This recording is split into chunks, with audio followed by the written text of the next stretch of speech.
Don't make me Is kill you you! crazy, yo? Put that little shit away.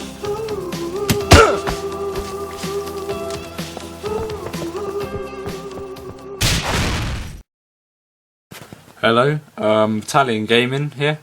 This is our very first commentary, so if you bear with me, try my best, hope you like it. Okay, so yesterday GTA 5 was announced by Rockstar, and that's basically what I want to talk about today. Obviously Grand Theft Auto is a massively anticipated game, but it's been a good few years since GTA 4. So first of all, where exactly will the game take place? Well, nobody really knows yet, but there have been rumours for LA, sort of returning to the San Andreas setting, but we can guess it won't take place in Liberty City. I mean, Liberty City has got pretty boring over the years. A number of games have used it, and I think the fans are pretty sick of it. I don't know about Rockstar, but personally I'd like to see really a more sort of tropical environment. LA's fine, bit more open, you know, you've got your city area, you've got the sort of the country, that's fine. But a more sort of, I'd like to see the game return to the sort of Miami settings, as we saw in Vice City. There have been sort of rumours that the game may be set in Europe.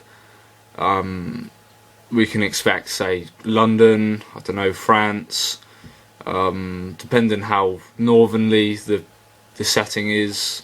Couldn't expect all different kinds of weather conditions. Who knows?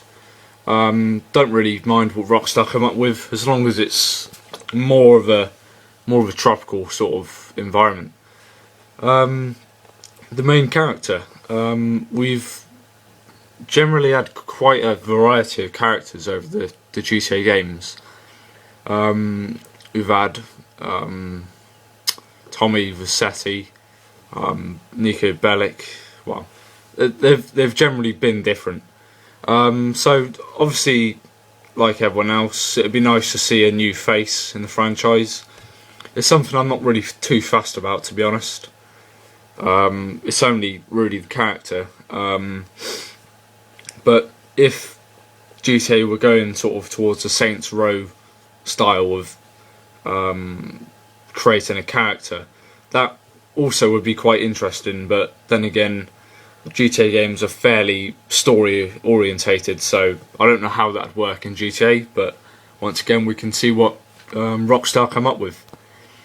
The sandbox element. GTA has always really been pretty well known for its sandbox element, mainly because they're free roam games, giving the player all the time in the world to do whatever they want, really. The only game that really properly mastered this sort of sandbox element was San Andreas, and that was mainly due to the level of like customization. Just things like clothing, body modification.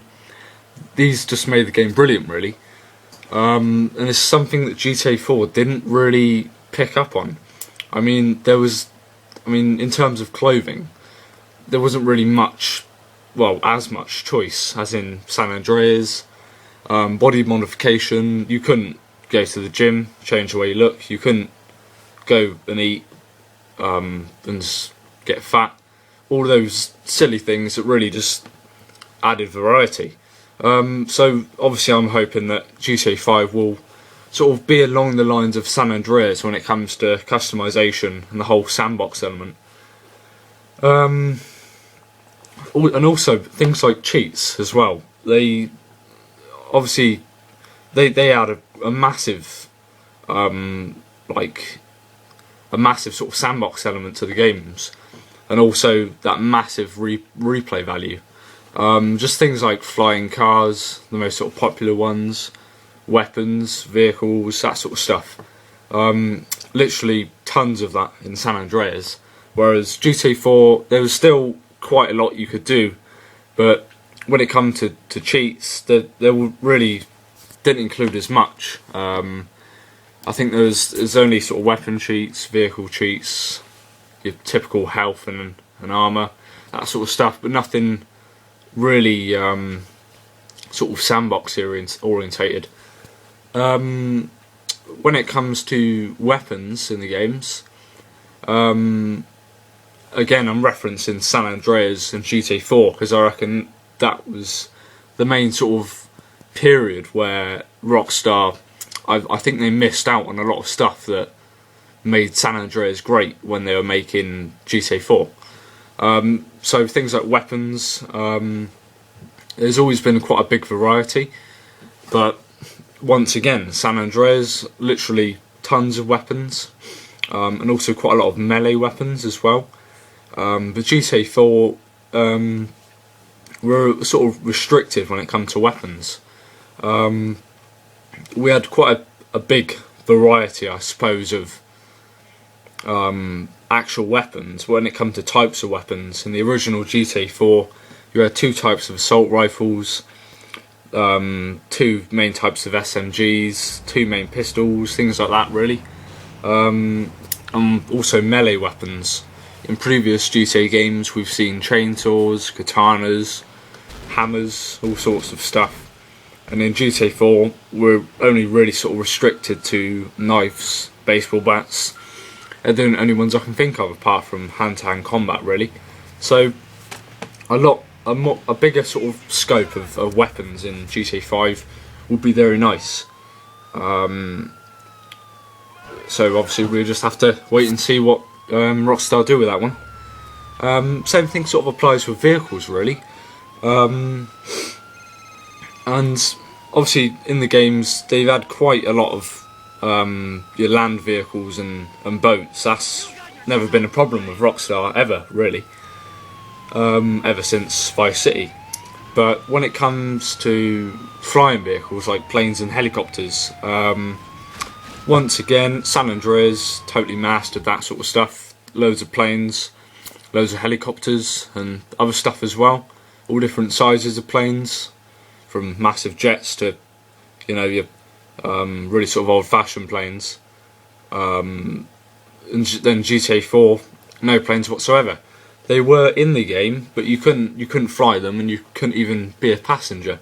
So I'm pretty certain that Rockstar are going to pick up on what the fans really want, and there's been a lot of sort of speculation and whatnot about planes in GTA 5. So yeah, the main thing we can hope for in GTA 5 would be to include some more flying vehicles. Animals, that is something that has been suggested in quite a lot of sort of forums relating to GTA 5. As if we look in at Red Dead Redemption, we can see that Rockstar made a whole ecosystem of wildlife. There was literally everything that existed in the Wild West, I suppose. And then it kind of raises, you know, the idea that Rockstar can do this again. Just things like dogs and cats roaming the streets would sort of make the game a bit more interesting. Things like, say, a zoo, just full of different species of animals. That would make the game very, very interesting. See what people could do with that sort of stuff. Then not really an essential to the actual experience. It's not really a GTA sort of thing. But then we'll just have to wait and see what Rockstar do with it. It would be very interesting, but we'll have to wait and see. Single player and multiplayer. Obviously, knowing Rockstar, it's typical of them to make a massive single player story, amazing game. But multiplayer is something they've sort of fell down on in a way in the past. The only sort of really good multiplayer I can think of when it comes in in GTA would be San Andreas Online. Massive online PC game. All the sandbox elements of single player, but in multiplayer. And then in GTA 4, it wasn't really as strong. I suppose it might have just been sort of an experiment with Xbox Live, I don't know. But then again, it was new to GTA to bring it to Xbox Live. Again, we'll just have to sort of wait and see. It's something that really needs to be improved if we're talking about GTA 4. I mean, the free roam online, that was fine, really. But when it comes to the actual game types, they weren't really as popular. I mean, when the game the first come out, the lobbies were fairly full, people were playing them, but they died down after a while, weren't really that popular. Don't know really why this is, they just don't really appeal to anyone, don't appeal to me. So there's nothing wrong with the actual game types. I think it's just the fact that it is GTA, and GTA is more story orientated and less sort of multiplayer. And that takes me to the next subject, story orientation. In the past, we've seen certain GTA games, Vice City, GTA 4, they've been very story orientated. The player has had to follow the story. There wasn't as much sort of like side missions, things like that. In San Andreas, it sort of gave the sense that you had as much time as you wanted to do what you want, really. There was no sort of restrictions on the story. All sort of like side missions, things like that. Obviously, GTA 4 has the buddy system, and that gives a lot of sort of side quests, side missions, stuff like that. But still, I would like to see a more open game, less story orientated, more kind of sandbox, sort of a free roam game, really. Can't really put it into words, but that's generally what I want, and I think most people agree. And finally, that brings me to the last part of the video, and that is the trailer that was announced on the Rockstar website yesterday, for the 2nd of November. Basically, I don't really have much to say about this. Well, I have nothing to say except just leave a comment section of what you think. Comment what you think about GTA 5, whatever you want, really. And thanks for watching the video, and don't forget to have a look at the rest of our channel.